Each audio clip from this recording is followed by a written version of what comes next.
Palagi kami sumisigaw, "Sir, tama na po sir, ano bang kailangan ninyo? May lawyer po kami." Yun po ang ini-insist namin. In my part po, sinabi ko talaga, "Sir, may black and white, may dokumento po ba tayo, sir? Kasi sir, may lawyer, pwede po tayo makapaghintay sa lawyer po namin." As if they are not listening at wala silang narinig.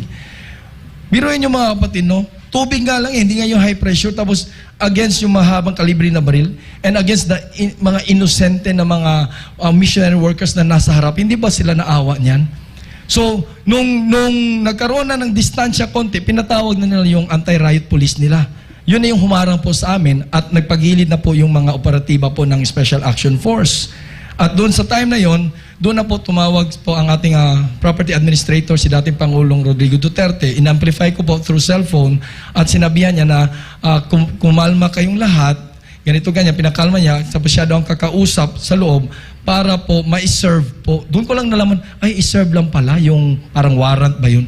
Kasi po, in the previous, mga 3-4, nagsiserve naman sila yung sa Congress, Senate, Regional Trial Court. Hindi naman ganun wala namang mga operatiba, parang lulusob sa gera, walang ganun. Very peaceful.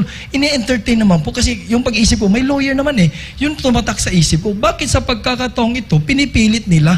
Biruin mo, kung wala kami nag-prayer doon, nakapasok sila doon, that is trespassing and this is our house. We have to protect po. Ito is a place of worship po namin ito. Kahit sino naman pong bahay, papasukin po ninyo. Wala po kayong gagawin, nakaupo lang kayo, nakatunganga lang kayo. Hindi naman po siguro tama yun.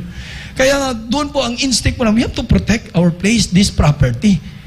Inuulit po namin, "Sir, nakita nyo naman, sir." Nung dumating na po ating mga lawyers, sila Attorney Dina, Attorney Kay po, sinabi ko, "Tingnan nyo, sir, napaka-organisado po namin. Ayaw po namin ng kagulan. Gusto lang namin i-lay down."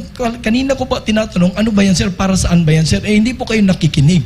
Gusto na, you are forcing yourself way in, gumagamit po ng dahas. Parang excessive po na force. Ang nasara po mga babae, may mga matanda pa po.